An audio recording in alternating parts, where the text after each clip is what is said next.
Okay, so now we are going to start a mock interview for the post of lecturer through BPSC. Our student is Ranu Kumar Sharma, right? Yes, sir. Okay, so Ranu, कहाँ से belong करते हो आप?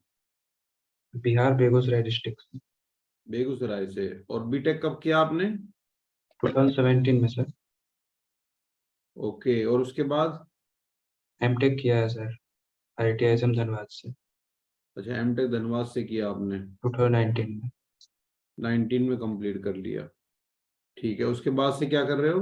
उसके बाद से मैं job कर रहा हूँ सर, RCD में, road construction department Bihar, on contractual basis. अच्छा, क्या काम है इसमें आपका? सर रोड मॉनिटरिंग करना, रोड कंस्ट्रक्शन का मॉनिटरिंग करना, क्वालिटी चेक करना। और कौन सी रोड, स्टेट गवर्नमेंट की या सेंट्रल गवर्नमेंट की? स्टेट गवर्नमेंट की है, as a assistant engineer. State government की कौन कौन सी रोड्स के टाइप्स होते हैं? स्टेट गवर्नमेंट की MDR होती है, मेजर डिस्ट्रिक्ट रोड होती है, स्टेट हाईवे होती है। और स्टेट हाईवे में कोई नंबरिंग होती है? यस सर, स्टेट हाईवे में भी नंबरिंग होती है। तो आपने किसी स्टेट हाईवे पे मॉनिटर किया है, काम किया है? Yes sir, state highway SH91 पे काम किया है। वो कहाँ से कहाँ जाता है? वो बीरपुर नेपाल बॉर्डर है, वहां से लेके उदा किशुनगंज, जो मधेपुरा डिस्ट्रिक्ट में है। अच्छा, तो मतलब आपको एक्सपीरियंस है, तो इस जॉब में कंटिन्यू आगे करना चाहो तो क्या प्रोविजन है? सर जिस जॉब में आप हो, अगर इसी को आगे कंटिन्यू करना हो तो कर नहीं, सकते हैं? ये सर कॉन्ट्रेक्चुअल बेसिस है, तो इस पे कोई ये नहीं है, श्योरिटी नहीं है कि आगे क्या। ओके, नहीं बट ये लाइन तो आपकी डिफरेंट है। आप लेक्चरर के लिए जा रहे हो तो डिफरेंट नहीं हो जाएंगी दोनों लाइंस? डिफरेंट तो हो जाएगी सर। तो कैसे मैनेज करोगे फिर? नहीं, एमटेक में मुझे थोड़ा बहुत पढ़ाने का ये एक्सपीरियंस इस कारण। क्या पढ़ाते हो, क्या सब्जेक्ट पढ़ाए आपने? वहाँ पे वेस्ट वाटर पे मेरा ये था, थेसिस था मेरा। अच्छा, वेस्ट वाटर पे। तो वेस्ट वाटर में क्या क्या मेन कंपोनेंट होते हैं जो हार्मफुल ज्यादा हैं और जो हर जगह पाए जाते हैं बहुत ज्यादा मतलब मात्रा में? वेस्ट वाटर में मेनली बायोलॉजिकल ऑर्गेनिक मैटर जो होते हैं, BOD, उसके ट्रीटमेंट पे ज़्यादा फोकस था मेरा। और केमिकल ऑक्सीजन डिमांड जो भी है, डोमेस्टिक सीवेज पे मैंने काम किया था और म्यूनिसिपल सीवेज। ओके। और अगर लेक में है तो वो न्यूट्रिएंट्स वगैरह पे भी ये रहती है, मेनली उसको ट्रीट करके उसको ये जो आपने प्रोजेक्ट डिस्पोजेबल। किया था, वो प्रोजेक्ट कहाँ पे किया था? वो मैंने national environmental engineering research institute है नागपुर में, CSIR नेरी, वहाँ से किया। अच्छा, कितने महीने तक रहे आप वहां पर? वहाँ पे 6 मंथ रहा। 6 मंथ्स आपने काम किया? जी तो सर। कोई मतलब प्लान था कि हमें एक इतने टाइम में ये चीज अचीव करनी है, कुछ ऐसा? नहीं, आपका जिस मेरा काम हो चुका था सर 6 मंथ में, तो मुझे कॉलेज बुला लिया। ओके, मतलब जो आपको चाहिए था रिजल्ट्स वो मिल गए थे? जी सर। क्या रिजल्ट्स मिले थे और क्या आपने सेट किए थे एम्स? मैंने कंस्ट्रक्टेड वेटलैंड बनाया था, हम्म। पायलट प्लांट बनाया था।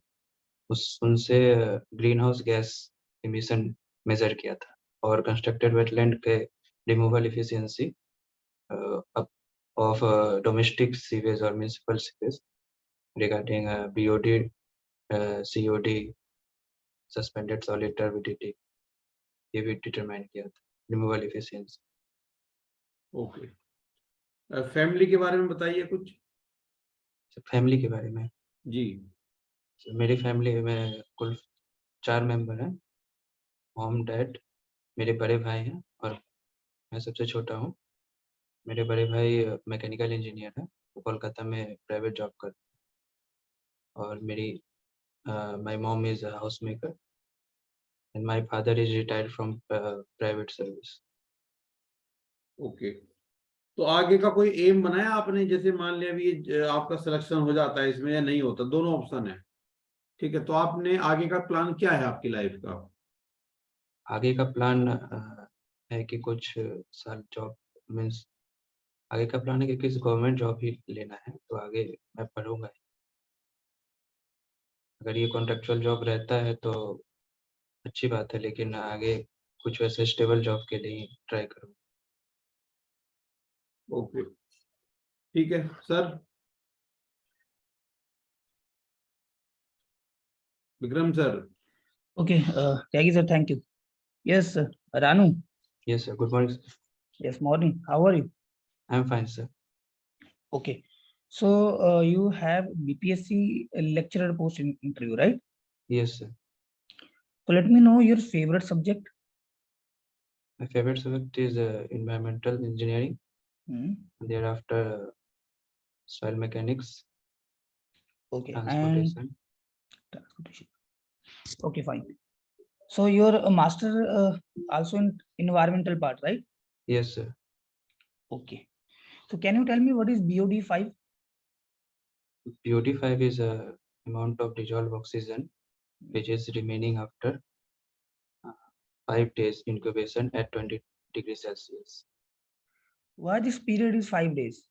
Why not 7 days, 10 days?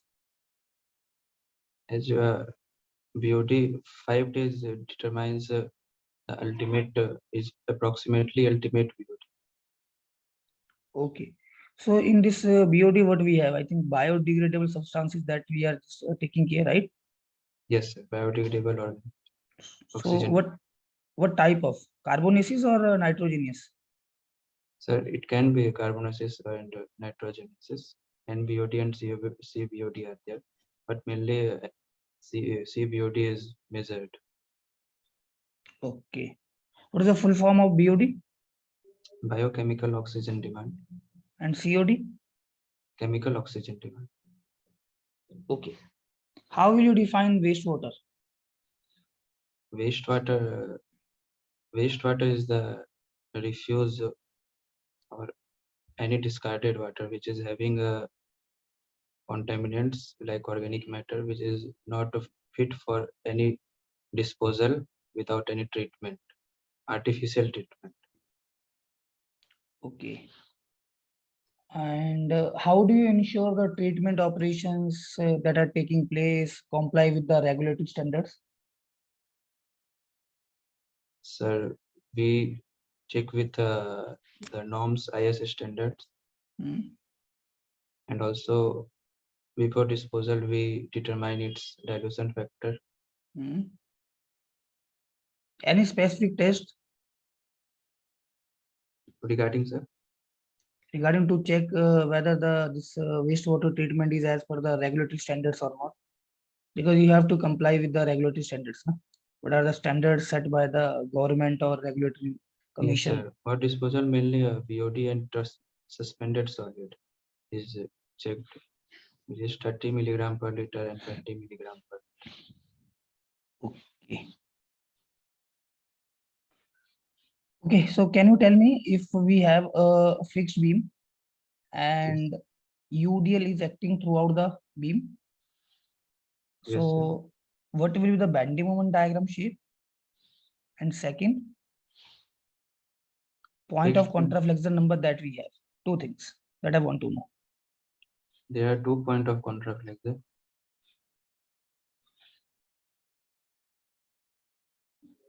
And bending moment will be, I have to draw now, sir. Yes, yes. Fixed beam with a UDL.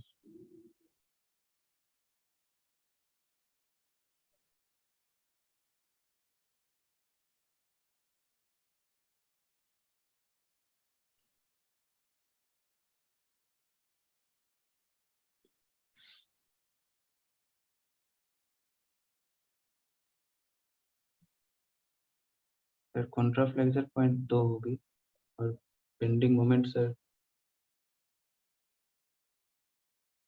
ऐसे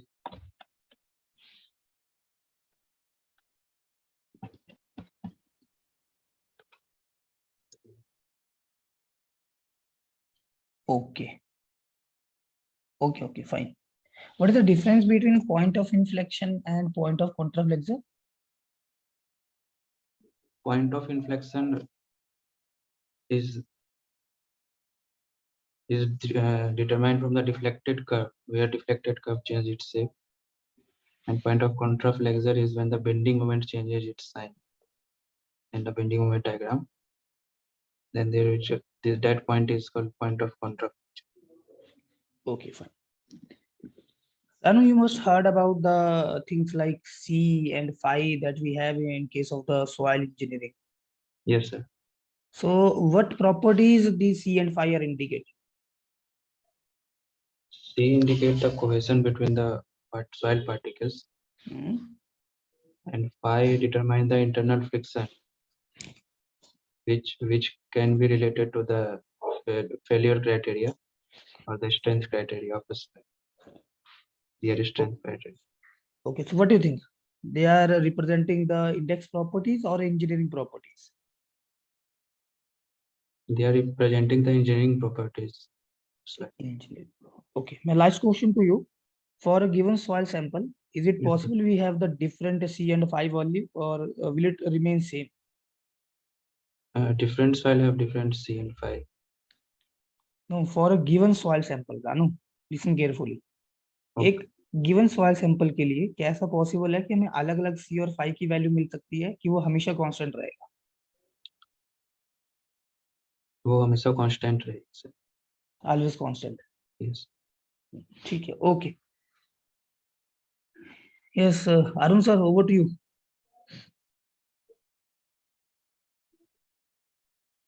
Hello, Ranu. Yes, sir. Good morning, sir. Am I audible to you? Yes, sir. Good morning. So let's start your interview from my side.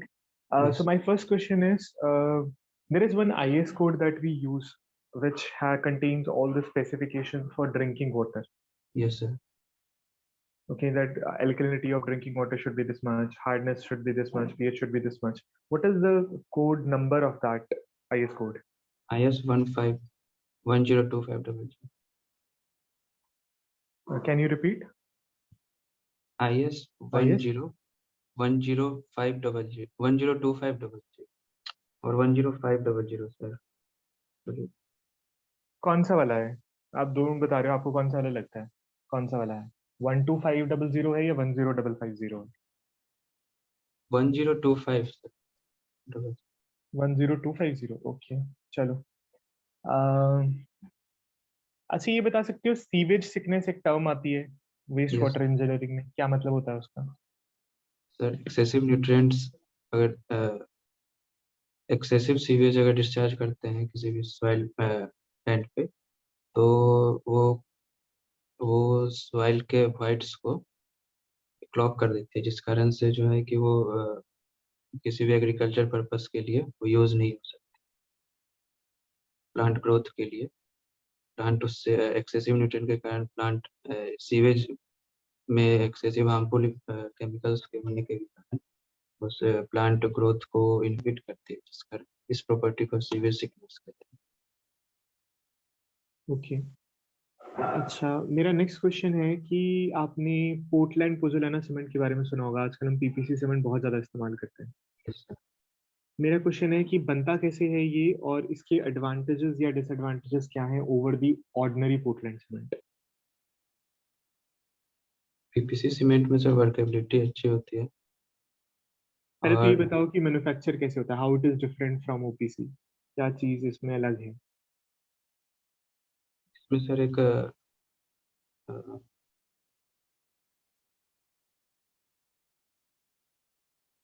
OPC cement में lime और इसमें pozzolana add होता है sir. Pozzolana एक क्या चीज है pozzolana? Pozzolana can be fly as mixture of sir alumina. I don't remember. अच्छा चलो, मेरिट्स और डिमेरिट्स बता सकते हो, एडवांटेजेस डिसएडवांटेजेस बता सकते हो नॉर्मल सीमेंट के कंपैरिजन में? Yes sir. हाँ, वो बता दो चलो.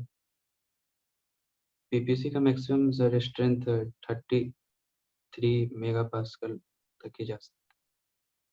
और अच्छा ओपीसी चलो, ये डिमेरिट हो गया. और इसके डिमेरिट ये है कि ये अंडर वाटर में भी हम इसको यूज कर सकते हैं. एस्थेटिक व्यू इसकी अच्छी आती है और इससे लेस हीट ऑफ हाइड्रेशन निकलते हैं, जिस कारण से इन्वायरमेंट को भी कम इफेक्ट करेगी। लेकिन इसमें क्योरिंग ज़्यादा चाहिए होता है ओपीसी के कंपैरिजन, क्योरिंग पीरियड इसकी ज़्यादा होती है। अच्छा, फ्लूइड मैकेनिक्स में ना हम लोग बहुत तरह के फ्लूइड्स के बारे में पढ़ते हैं, Newtonian fluids, non Newtonian fluids. उसमें एक तरह के फ्लूइड है डायलेटेंट फ्लूइड। क्या आप बता सकते हो क्या कैरेक्टरिस्टिक है डायलेटेंट फ्लूइड्स की? सॉरी सर, याद नहीं है। अच्छा चलो कोई नहीं।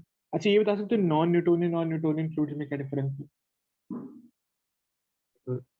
नॉन न्यूटोनियन फ्लूइड्स सर, जो न्यूटन लॉ ऑफ विस्कोसिटी वो भी करती हो। क्या है Newton law of viscosity? Newton law of viscosity कि shear stress is directly proportional to rate of shear strain between any two layer. If there is a Okay. fluid consisting of the infinite layer, then if we take any two layer, then the shear stress from one first layer acting on second layer will equal to is directly proportional to the rate of change of velocity. It is directly proportional to velocity gradients. Okay अच्छा, मेरा last question आपसे कि जब हम लोग disinfection process करते हैं chlorination के थ्रू वाटर Yes. का, तो उसमें हमको पीएच जो है वो बिलो 7 रखनी चाहिए या अबव 7 रख के हमें ज्यादा फायदा है? सर बिलो 7 रखने में ज़्यादा फायदा, क्यों कह रहे हैं ऐसा, क्या रीजन है? क्योंकि HOCl और OCl जो है सर 4.5 to 6.5 pH के अराउंड वो फॉर्म करती है। हाँ तो HOCl अगर ज्यादा फॉर्म हो गया तो क्या मतलब क्या फायदा है? OCl में क्या इशू है? सर वो ज़्यादा वो सर उसके वो वाटर में सर ज़्यादा मतलब उसकी लाइफ स्पेन ज़्यादा है सर वाटर ड्रिंकिंग वाटर में, जिस कारण से वो आगे भी अगर कॉन्टेमिनेंट होती है तो उसमें वो डिसइंफेक्ट करने में मदद करता है। ओके ठीक है, तो that's it from my side. मैं फीडबैक दे लेता हूँ। तो रानू, आई थिंक कि आपके जो इन्वायरमेंट का जो क्वेश्चन है, जो इन्वायरमेंट रिलेटेड मैंने क्वेश्चंस पूछे, वो आपके ऑलमोस्ट करेक्ट थे, बिकॉज आपने उसमें मास्टर्स भी किया हुआ है, तो आपकी उसकी जो पकड़ है वो अच्छी है उस सब्जेक्ट की। बट अपार्ट फ्रॉम दैट जो बाकी सब्जेक्ट के क्वेश्चंस थे वो आप Yes. उतनी तरह से अच्छी तरह से आंसर नहीं कर पाए। तो मुझे लगता है आपको इन्वायरमेंट के अलावा भी बाकी सब्जेक्ट पे फोकस करना चाहिए, कि आप फिलहाल जिस एग्जाम की उसके लिए जा रहे हैं, इंटरव्यू के लिए जा रहे हैं, उसमें तो आपको पूरा सिविल डोमेन का नॉलेज होना जरूरी है। Yes, sir. तो इन्वायरमेंट के अलावा जो बाकी सब्जेक्ट्स हैं, आई थिंक उन पे भी थोड़ा फोकस आप करिए। ठीक है, तो यही था। बाकी जो IS कोड का भी जो आपने बताया ड्रिंकिंग वाटर वाला, दैट इज 10500, वो एक बार दोबारा से आप चेक करिए उसको।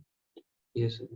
ठीक है, और इसके अलावा पीपीसी वाला जो था, उसमें क्या है कि पीपीसी और ओपीसी में ये डिफरेंस है कि जब हम ओपीसी में कोई पोजेलानिक मटेरियल ऐड कर देंगे, पोजेलानिक मटेरियल ऐसा होता है जो पहले उसके अंदर कोई बाइंडिंग प्रॉपर्टी नहीं होती, लेकिन जैसे वो सीमेंट के साथ रिएक्ट करता है, लाइम के साथ रिएक्ट करता है, तो उसके अंदर जेल बाइंडिंग बनाता है। प्रॉपर्टी आ जाती हैं। उसके अंदर वो फिर ऐसे अच्छे प्रोडक्ट्स बना देता है जिनमें बाइंडिंग एबिलिटी होती है। तो ये Yes. कुछ सिलिशियस मटेरियल होगा, और जैसे फ्लाई ऐश हो सकता है, राइस हस्क हो सकता है, इस तरह के मटेरियल्स हो सकते हैं। ठीक है, Yes. तो मेरा ये आपको सजेशन है कि इन्वायरमेंट के अलावा जो बाकी सब्जेक्ट्स हैं उन पे भी एक बार फोकस करिए। ठीक है, Yes. तो चलिए बाकी अब विक्रम सर आपको फीडबैक दे देंगे। Sir. Yes, Ranu. Okay Yes. Sir. See, overall कोई ज्यादा फ्लॉ नहीं है। आपका इंटरव्यू कितनी तारीख को है? 23rd को है sir. 23 तारीख को है, ठीक है।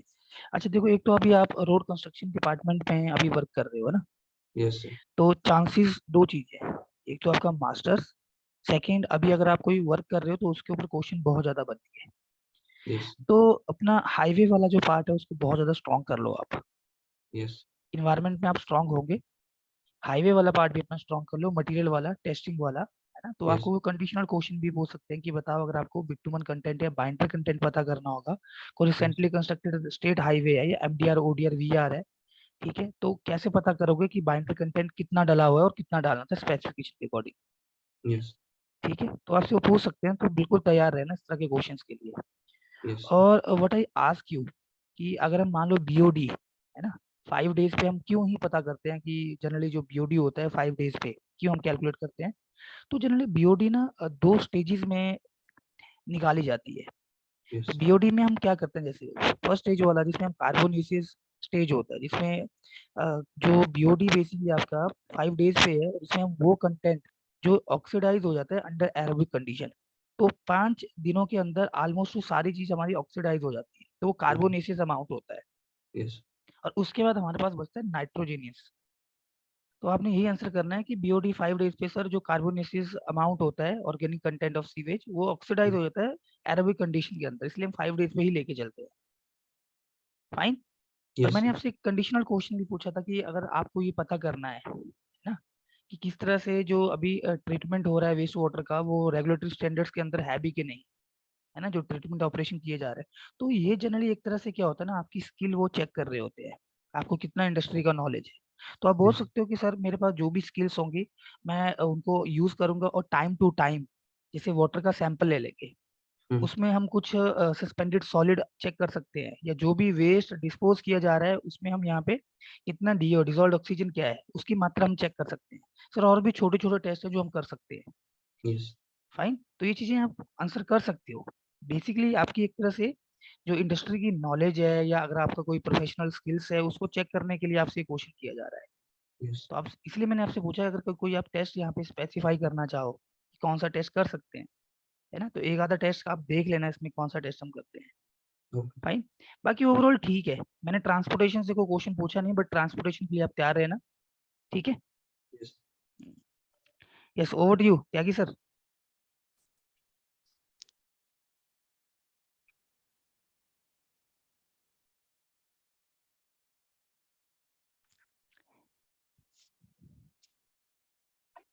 हेलो। यस सर हाँ सर, फीडबैक हो गया आपका? हाँ सर, हो गया। ठीक है। अ, देखो थोड़ा सा एनर्जेटिक रहो, ठीक है, एग्जाम में, क्योंकि जबरदस्ती का स्ट्रेस लिया हुआ है तुमने।